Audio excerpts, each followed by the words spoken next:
So, is live music dead? Welcome back to the channel, guys. My name is Naman, founder of GigXchange, a 5-sided peer-to-peer live music marketplace. So Mary Spender says live music is dead. 76,000 people saw her YouTube video on that day, myself included. And to be honest, she's got a point. For any of you that have been gigging for as long as I have, or maybe even longer than me, you'll know that the marketplace seems completely different now to what it did about 10 or 15 years ago. And having built this platform, I'm sitting on a wealth of data, right? So I thought, rather than just go on vibes, why don't I just see what that data's telling me?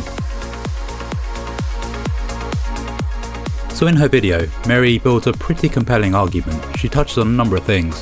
For example, she shows that tours are getting cancelled, tickets are being left unsold, bands are downsizing to smaller rooms, and most importantly, and the one that hits home probably for all of us, is that the price of a gig now competes with everything. It's not just the ticket. Sure, ticket prices have gone up, but what about everything else around it? What about the transport, the babysitter, the food, the drink? And maybe that's the real story here. When times were good, we could all afford the big rooms, the arena tours, the £150 nights out. But live music didn't start in arenas, it started in small venues. And when money gets tight, that's where it goes home to. Maybe live music isn't dying, maybe it's just moving back where it belongs. And that I can actually check, because those smaller rooms are exactly what my database tracks. So instead of speculating, let's just look at the numbers. Here's what August actually looked like across the UK's grassroots rooms. No arenas, no festivals, just small rooms. 1,967 gigs, 798 rooms, 82 cities. And that's just 1 month, August 2026. And those aren't just numbers scraped once and left to rot. Those numbers are scraped every night. One London pub, many of you may be familiar with it, the New Cross Inn, did 27 gigs in 31 days last month. And King Tut's, the room that discovered Oasis, at 25. Glasgow has 3 of the top 6, including the Blue Dog, who did 20 gigs last month, all of which were free entry. And this isn't just a report, this is live site data. These gigs are on tonight. Glasgow, 3 rooms tonight alone. So the circuit's alive, hundreds of rooms, thousands of gigs. So why does it feel like it's dying then? And this is the part where Mary's right. It's not the gigs that are disappearing, it's the money.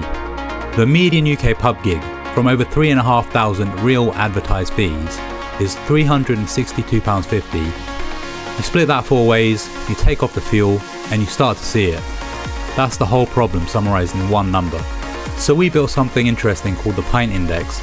Take the median UK gig fee across every type of gig, £484, and divide it by the average price of a pint. A full night's work in Britain comes out at exactly 100 pints. And that's the exchange rate on live music right now. So here's what that means if you want to try and live on it. The UK median salary divided by the median pub gig, you'd need 108 gigs a year. That's 2 gigs a week, every single week. No holidays, no illness, no van breaking down. Watch the year fill up. That's every weekend of your life spoken for.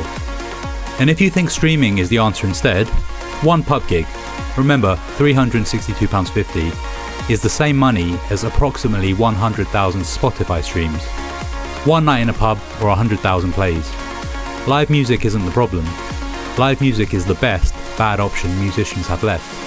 So no, after all that, I don't think live music is dead. I just think it's unpaid, and those are completely different problems. Dead you mourn, but unpaid you can actually fix. And fixing it starts with rooms knowing what a night out actually earns them. And that's the maths my database exists to do. It's called GigXchange, and it's where all of this data lives. So everything I've shown you in this video is public. The rooms, the rates, all of it's on the site. If you think I've got any of this wrong, tell me in the comments. And Mary, if you ever see this, I'd genuinely love to compare notes. See you in the next one.